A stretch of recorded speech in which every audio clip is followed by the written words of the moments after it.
মহান মে দিবস আজ। কর্মঘণ্টা, কর্মনিরাপত্তা, ন্যায্য মজুরি প্রাপ্তিতে এখনো বৈষম্যের শিকার দেশের অধিকাংশ শ্রমিক, নিরসনের দাবি। চলমান পরিস্থিতিতে যুদ্ধের প্রস্তুতি না রাখা আত্মঘাতী, বললেন প্রধান উপদেষ্টা। সার্বভৌমত্ব রক্ষায় সর্বাত্মক প্রস্তুতির আহ্বান। উস্কানি দিয়ে সম্প্রীতি নষ্টের চেষ্টা করছে একটি গোষ্ঠী, বললেন মির্জা ফখরুল। ঐক্যবদ্ধভাবে কাঙ্ক্ষিত বাংলাদেশ গঠনের আহ্বান। এবং রাষ্ট্রদ্রোহ মামলায় আটক ইসকন নেতা চিন্ময় কৃষ্ণ দাসের জামিন স্থগিতের আদেশ প্রত্যাহার, রোববার ফের শুনানি।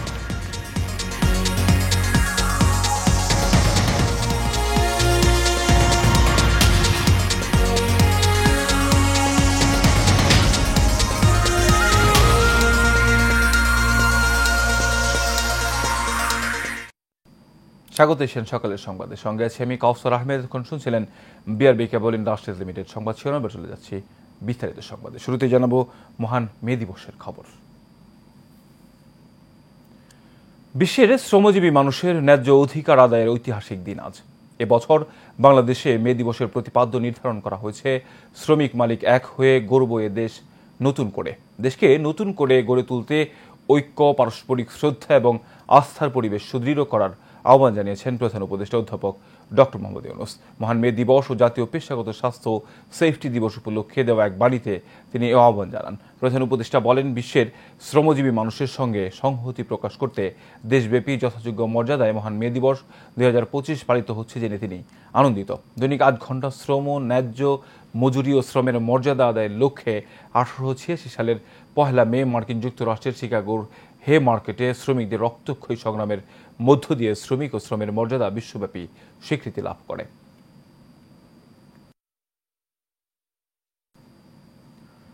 প্রতিদিনের মজুরি 200 থেকে 300 টাকা, অথচ পাহারা দিচ্ছেন হাজার হাজার কোটি টাকার সম্পত্তি।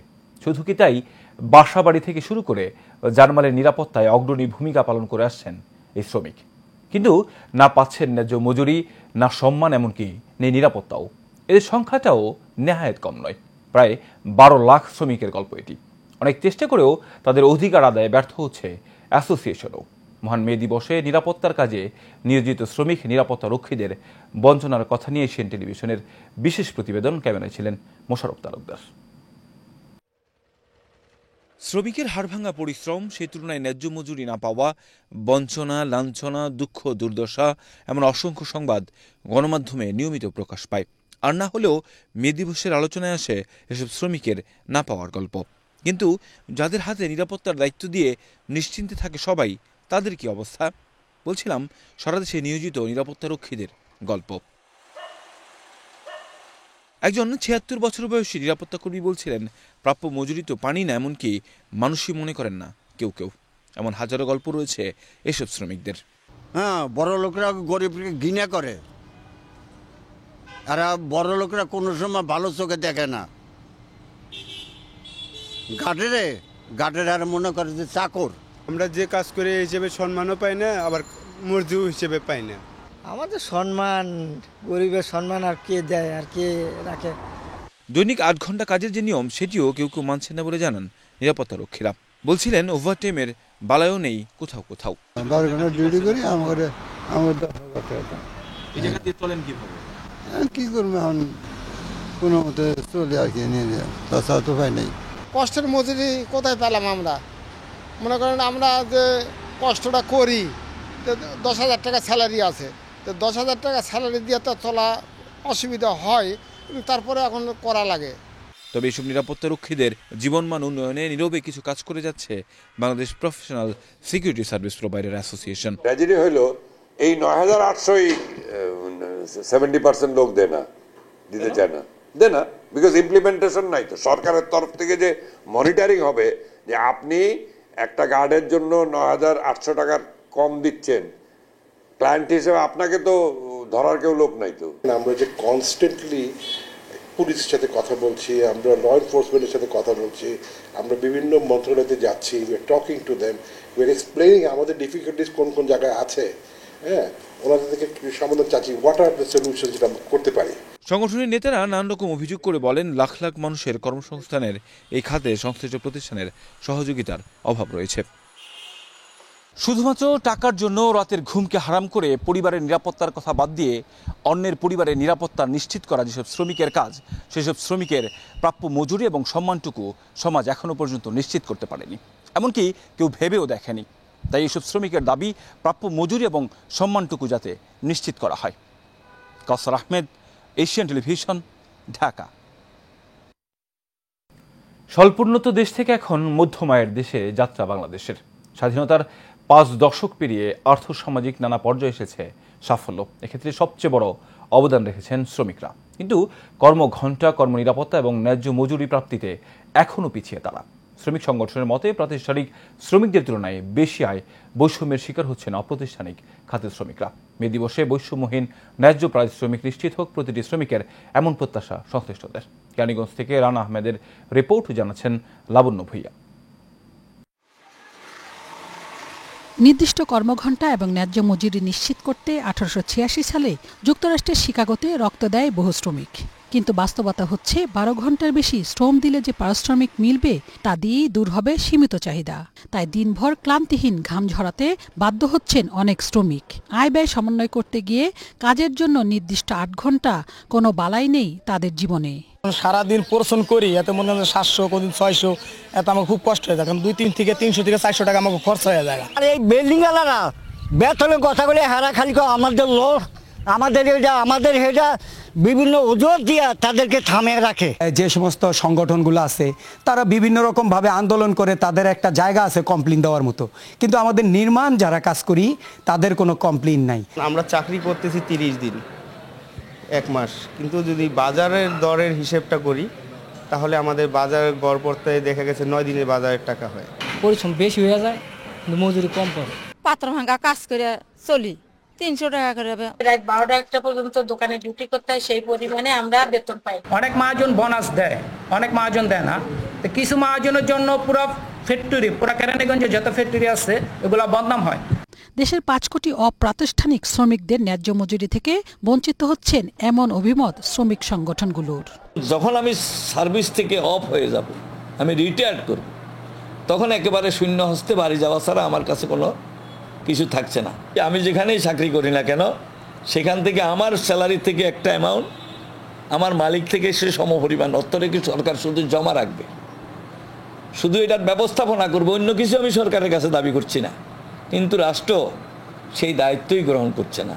আমাদের এখানে 3 থেকে 3.5 লাখ শ্রমিক কাজ করে কেরানীগঞ্জে, বিশেষ করে মহিলা শ্রমিক প্রায় 50,000-এর উপরে, কিন্তু তাদের জন্য ওই প্রাথমিক একটা ব্যবস্থা নাই। আমরা চাই এই মে দিবস উপলক্ষে সরকার বা রাষ্ট্র আমাদের এটা যেন জাস্টিফাই করে। মে দিবসের প্রত্যাশা একদিন শ্রমজীবী মানুষের অধিকার শতভাগ নিশ্চিত হবে, মুছবে মজুরি বৈষম্য, নিশ্চিত হবে নির্ধারিত কর্মঘণ্টা ও কর্মনিরাপত্তা। লাবণ্য ভূঁইয়া, এশিয়ান টেলিভিশন। বর্তমানে নারায়ণগঞ্জের বিভিন্ন শিল্প প্রতিষ্ঠান ও কারখানায় 40 লক্ষ শ্রমিক কাজ করছে।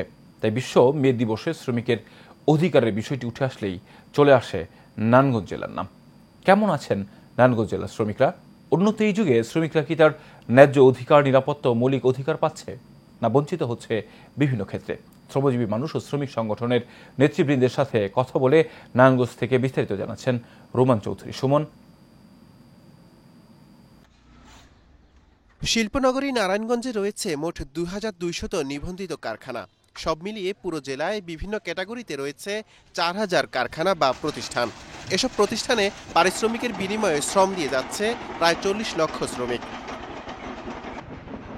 শ্রম আইন অনুযায়ী কারখানায় একজন শ্রমিকের দৈনিক 8 ঘন্টা কাজ করার নিয়ম রয়েছে। তবে বাস্তব চিত্রে দেখা যায় বিভিন্ন শিল্প প্রতিষ্ঠান বা কারখানায় শ্রমিকদের কাজ করানো হচ্ছে 10 থেকে 12 ঘন্টা। রয়েছে বেতন বৈষম্য।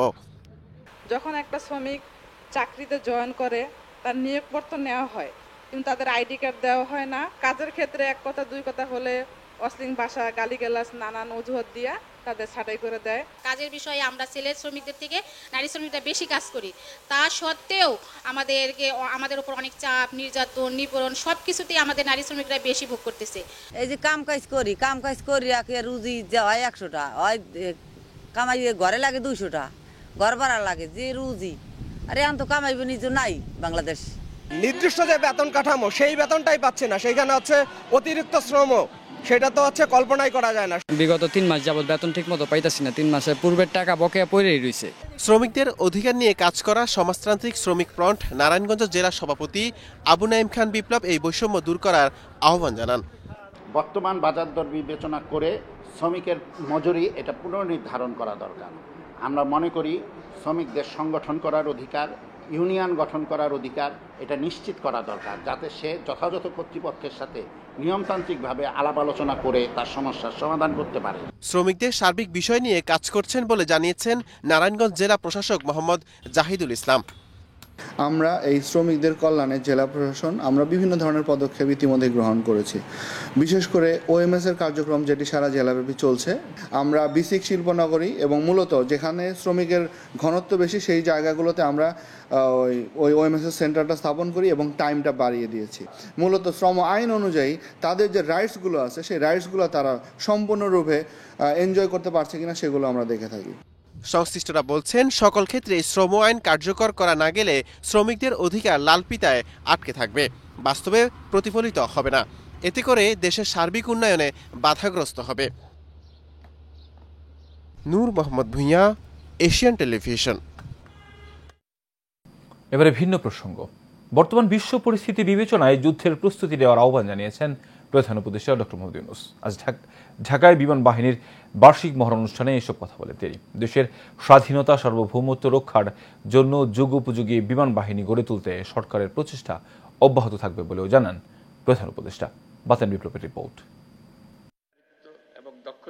চলমান পরিস্থিতিতে যুদ্ধের প্রস্তুতি না নেওয়াটা আত্মঘাতী। প্রস্তুতি নিতে হলে আধা আধির কোনো জায়গা নেই, জয়ের জন্যই প্রস্তুতি নিতে হবে। বিমান বাহিনীর বার্ষিক মহড়া অনুষ্ঠানে প্রধান অতিথির বক্তব্যে প্রধান উপদেষ্টা ডক্টর মোহাম্মদ ইউনূস এসব কথা বলেন। তিনি নিজেকে যুদ্ধ বিরোধী মানুষ উল্লেখ করে বলেন, প্রতিনিয়ত যুদ্ধের হুমকি যেখানে দেশকে ঘিরে রেখেছে সেখানে প্রস্তুতি না থাকাটা অস্বাভাবিক। এখন আমরা যখন কথা বলছি তখন আমাদেরই কাছে ভারত পাকিস্তান যুদ্ধ হই হই অবস্থার মধ্যে রয়ে গেছে। সকালের খবরে দেখলাম হয়তো গুজব আজকেই শুরু হয়ে যাবে যুদ্ধ। এরকম পরিস্থিতিতে আমরা বাস করি। তো কাজেই এই পরিস্থিতির মধ্যে প্রস্তুতি না নেওয়াটা আত্মঘাতী। প্রধান উপদেষ্টা আরো বলেন, বিশ্বের সঙ্গে তাল মিলিয়ে চলছে বিমান বাহিনী, তাই সার্বভৌমত্ব রক্ষায় তাদের সার্বক্ষণিক তৎপর থাকার আহ্বান জানান।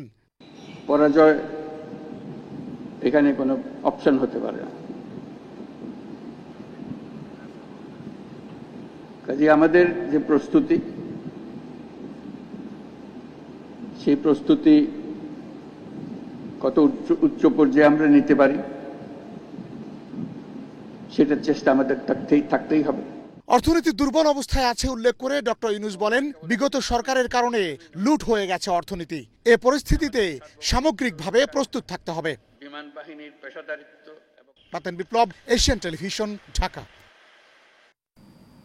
বিএনপি মহাসচিব মির্জা ফখরুল ইসলাম আলমগীর বলেছেন, বিভেদের রাজনীতি দেশের ঐতিহ্য নষ্ট করেছে, অথচ এদেশে হিন্দু মুসলমানের মধ্যে এক সময় গভীর বন্ধন ছিল। বুধবার ঠাকুরগাঁও পৌরসভার ৬ নম্বর ওয়ার্ডে অবস্থিত কালীবাড়ি মন্দির চত্বরে এক অনুষ্ঠানে এসব কথা বলেন তিনি। সামাজিক বিভাজনের বিরুদ্ধে ঐক্যের আহ্বান জানিয়ে বিএনপি মহাসচিব বলেন, কে হিন্দু কে মুসলমান এসব ভুলে নতুন ধারার বাংলাদেশ গড়তে হলে সবাইকে এক হতে হবে। রাজনীতি বা ধর্ম কোনোটি মানুষের মূল পরিচয় নাই। এ সময় সকলকে সাহসী হয়ে এবং ঐক্যবদ্ধভাবে কাঙ্ক্ষিত বাংলাদেশ গঠনের জন্য কাজ করার আহ্বান জানান মির্জা ফখরুল ইসলাম আলমগীর।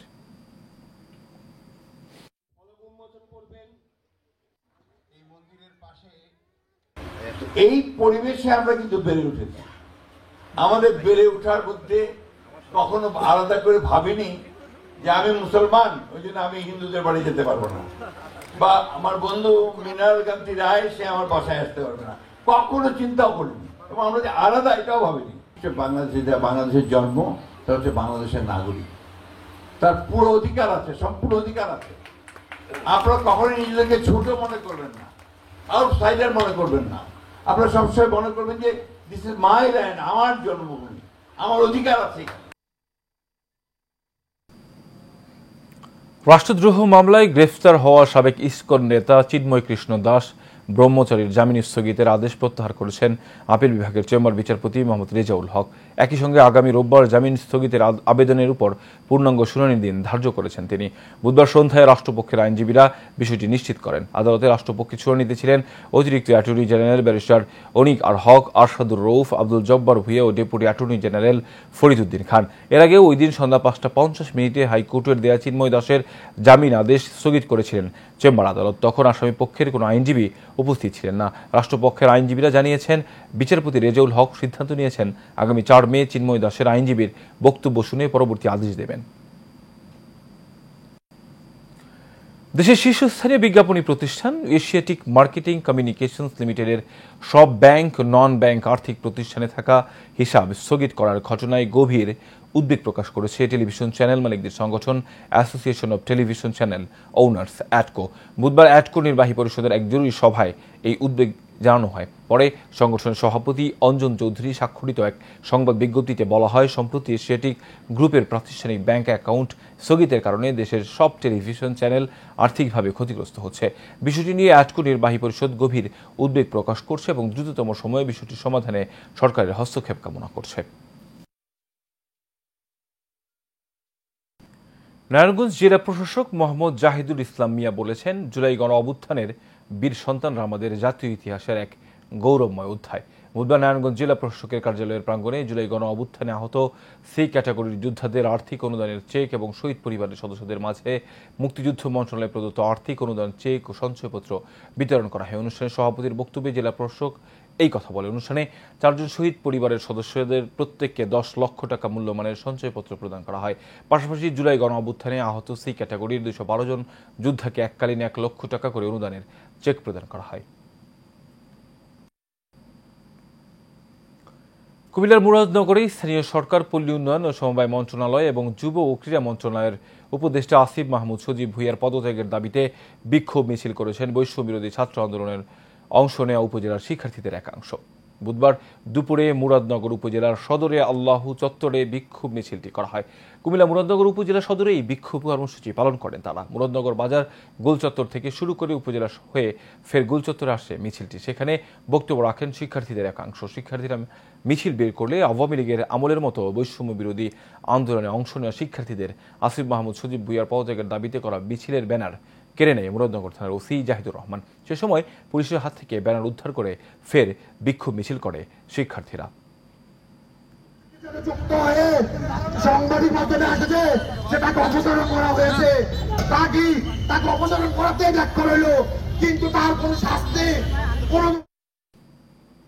খুলনা খানজাহান আলী এলাকায় বিএনপির নেতাকর্মীদের বাড়িতে পুলিশি তল্লাশির প্রতিবাদে বিক্ষোভ মিছিল সমাবেশ করছে দলীয় নেতাকর্মীরা। বুধবার নগরীর শিরোমণি শহীদ মিনার চত্বর এলাকায় খানজাহান আলী থানা বিএনপির উদ্যোগে এই কর্মসূচি অনুষ্ঠিত হয়। বিভিন্ন ওয়ার্ড থেকে বিক্ষোভ মিছিল নিয়ে সমবেত হয় শহীদ মিনার চত্বরে। পরে সেখানে সমাবেশের আয়োজন করে দলীয় নেতাকর্মীরা। এ সময় তারা স্থানীয় যুবদল নেতা মামুন ভুঁইয়া পাপনের গ্রেফতারের প্রতিবাদ জানিয়ে ওসি কবির হোসেনের অপসারণের দাবি জানান। খুলনা মহানগর বিএনপির সভাপতি অ্যাডভোকেট শফিকুল আলম মনা, সাধারণ সম্পাদক শফিকুল ইসলাম তুহিন, খানজাহান আলী থানা বিএনপির সভাপতি কাজী মিজানুর রহমান ও সাধারণ সম্পাদক আবু সাইদ হাওলাদার এ সমাবেশে বক্তব্য রাখেন। বিএনপি নেতা আমানুল্লাহ আমানের 13 বছর ও তার স্ত্রী সাবেরার 3 বছরের সাজা বাতিল করেছে আপিল বিভাগ। সাজা বাতিল হওয়ায় শহরের ভাকুরদা ইউনিয়ন বিএনপির উদ্যোগে দোয়া মাহফিল ও আলোচনা সভা হয়েছে। এই সময় উপস্থিত ছিলেন ইউনিয়ন বিএনপির সভাপতি সরওয়ার হোসেন, সাংগঠনিক সম্পাদক লায়ন মোহাম্মদ মুক্তার হোসেন আসাদ, সাধারণ সম্পাদক হাজী নুরুল মুমিন, 4 নম্বর ওয়ার্ড বিএনপি সহ সভাপতি শাহাদত হোসেন সহ আর অনেকেই। পরে দেশ ও জাতির কল্যাণে বিশেষ দোয়া মোনাজাত করা হয়।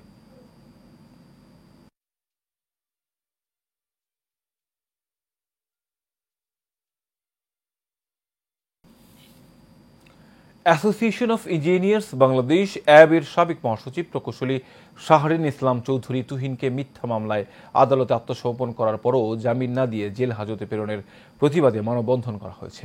ইঞ্জিনিয়ার্স ইনস্টিটিউশন বাংলাদেশ চট্টগ্রাম কেন্দ্রের সামনে এই মানববন্ধন করা হয়। এতে বক্তব্য রাখেন অ্যাবের চট্টগ্রাম কেন্দ্রের সভাপতি প্রকৌশলী সেলিম, চট্টগ্রাম প্রেস ক্লাবের সদস্য সচিব জাহিদুল করিম কোচি, বাসসের ব্যুরো চিফ মোহাম্মদ শাহ নেওয়াজ, অ্যাবের সহ সভাপতি প্রকৌশলী শাখাওয়াত হোসেন সহ আর অনেকেই। চট্টগ্রামে মিথ্যা মামলায় গ্রেফতারকৃত স্বামীর মুক্তির দাবিতে সংবাদ সম্মেলন করেছেন ভুক্তভোগী নার্গিস আক্তার। চট্টগ্রাম প্রেস ক্লাবে এই সংবাদ সম্মেলন করা হয়। সংবাদ সম্মেলনে লিখিত বক্তব্যে ভুক্তভোগী নার্গিস আক্তার বলেন, তার স্বামী রাজু একজন গার্মেন্টস কর্মী। গত 23 এপ্রিল তার স্বামীকে ঘর থেকে তুলে নিয়ে চাঁদাবাজি সহ বিভিন্ন মামলা দেওয়া হয়, যা সম্পূর্ণ ভিত্তিহীন ও উদ্দেশ্য প্রণোদিত।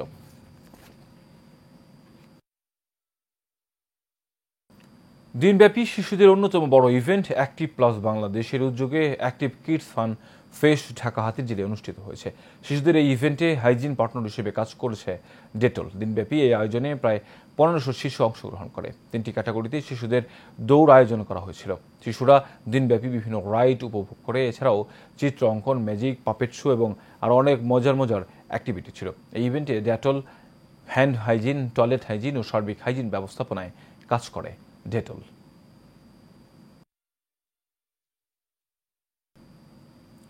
বাংলাদেশের অন্যতম বৃহৎ শিল্প প্রতিষ্ঠান ভেক্সিমকো ইন্ডাস্ট্রিয়াল পার্কের হঠাৎ কার্যক্রম বন্ধ হয়ে যাওয়ায় চরম বিপাকে পড়েছেন হাজার হাজার গার্মেন্টস ও কারখানা শ্রমিক।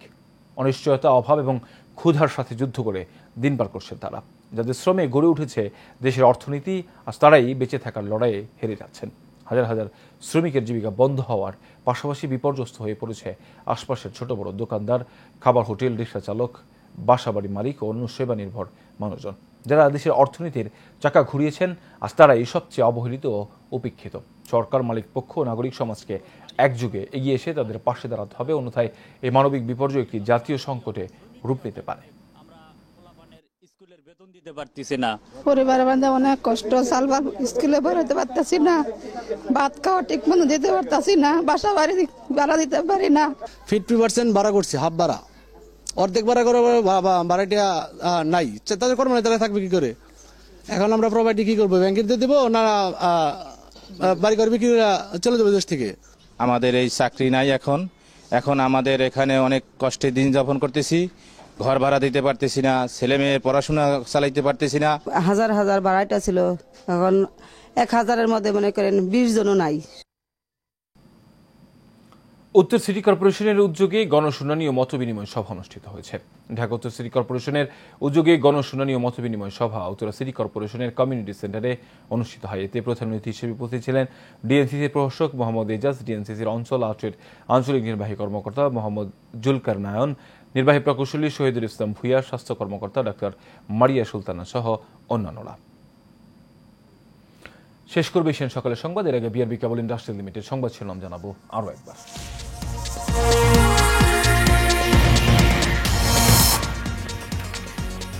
মহান মে দিবস আজ। কর্মঘণ্টার কর্মনিরাপত্তা, ন্যায্য মজুরি প্রাপ্তিতে এখনো বৈষম্যের শিকার দেশের অধিকাংশ শ্রমিক, নিরসনের দাবি।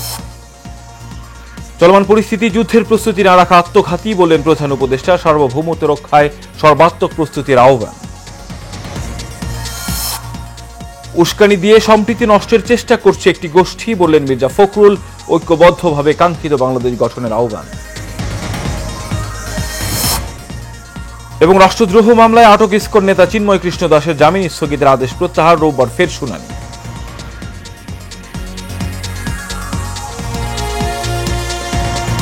সকালের সংবাদে পর্যন্তই। পর সংবাদ দেখার আমন্ত্রণ রইল। ধন্যবাদ সবাই।